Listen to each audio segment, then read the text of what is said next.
যোগাসন করে কি মানে বিভিন্ন কঠিন রোগ সারানো সম্ভব এই যোগাসনের মাধ্যম দিয়ে?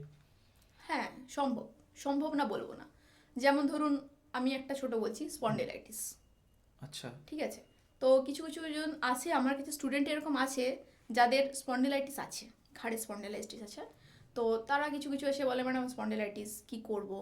তো তাদেরকে কিছু কিছুকে আসন করিয়ে আমি রেজাল্টও পেয়েছি। কিছু কিছু আসন আচ্ছা। করিয়ে তারা বলছে আমার ব্যথা অনেক কমেছে। তার জন্য কিছু কিছু এক্সারসাইজ থাকে, কিছু আসন থাকে, আবার এরকমও থাকে যে কিছু আসন বাদও থাকে। মানে ওই ওটা, যাদের ওই হ্যাঁ, সমস্যা আছে ওটা তাদের আমি জন্য যেমন বলি সবসময়, ওটা একজন দক্ষ প্রশিক্ষকের কাছ থেকে মানে উপদেশ নেওয়াটাই উচিত নেওয়া আর কি। উচিত। হ্যাঁ, পরামর্শ মানে যে নেওয়াটা উচিত। ট্রেন্ড, যে পড়াশোনা একদম, করেছে হ্যাঁ। ওই নিয়ে একদম সেইরকম। পরামর্শ নিয়ে কাজ করা উচিত। যে কেউ ঘরে হয়তো আজকালকার হয় না ভিডিও বিভিন্ন ঠিক ঠিক ইউটিউবে, ঠিক, হ্যাঁ হ্যাঁ হ্যাঁ, হ্যাঁ। ওগুলো দেখে করতে করতে থাকলাম। কিন্তু তোমার জন্য কতটা ওটা প্রয়োজন, তোমার জন্য কতটা ওটা ঠিক দরকার, ঠিক। সেটা আমাকে জানতে হবে। সেটা জানতে গেলে আমরা দক্ষ ইনস্ট্রাক্টরের কাছে না গেলে ওটা আমরা জানতে পারবো না। আচ্ছা, আমাকে যদি মানে এরকম দু তিনটে মানে আসন বলেন, এই যেটা বললেন যে স্পন্ডিলাইসিস মানে ভালো হতে পারে বা কিছুটা সুস্থ হুম। রিলিফ পেতে পারে, এরকম কি কি আসন মানে এরকম? আমাদের ফার্স্টেই আমরা এই ঘাড়ের এটা দেখাই, এই হাতকে দিয়ে আমরা মাথাকে প্রেস করি, আচ্ছা, আর মাথাটা ঠেলা মাথাকে হয়। দিয়ে, হ্যাঁ, হাতকে আচ্ছা প্রেস করি। আচ্ছা এই প্রেসটা করে করে আমরা বিভিন্ন এদিক এদিক, সামনে পেছনে, আচ্ছা এইভাবে করে করে আমরা 5 টাইমস ওটা করি। আচ্ছা ফার্স্ট, সেকেন্ড, এটা দিতে পারি, ঠেলবো।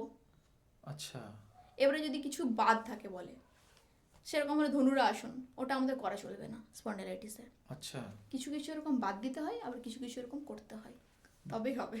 আচ্ছা, আমাকে আরেকটা জিনিস বলুন, যেমন হয় এটা এখনকার ইয়ং জেনারেশন তো একটা সমস্যাই, যে ঘুমের সমস্যা, রাতে ঘুম না আসা, ঠিক আছে, তো এর জন্য কি কিছু এরকম যোগাসন আছে যেটা করলে হয়তো কিছুটা রিলিফ পাওয়া যেতে পারে, বা হুম। এটা করলে হয়তো ঘুম আসতে পারে, এরকম কিছু ব্যাপার যদি থাকে থাকে? হুম, ঘুমের জন্য যদি বলতে হয়, মেন বলতে হবে প্রাণায়াম। প্রাণায়ামটাই মেন। মানে প্রাণায়াম আমরা যদি ব্রিদিং কন্ট্রোল করতে পারি নিজের, মানে ব্রিদিংটাকে আমরা নিজের শরীরের মধ্যে অনুভব করব যে আমরা শ্বাস নিচ্ছি ছাড়ছি, এই প্রাণায়ামটাই মেন। এবারে আচ্ছা দেখুন, বিভিন্ন এক্সারসাইজ করলে, আসন করলে অবশ্যই আমাদের শরীরের সব কিছু ভালো থাকে, সেটা তো থাকে, এর মধ্যে ওই ঘুমের সমস্যাটা অবশ্যই কমে যায়। কিন্তু তার সাথে ওই মূল প্রাণায়ামটা করতে হবে আচ্ছা, প্রাণায়ামটা করলে বেশি বেশি, সুবিধা হয় একদম। ওটাতে।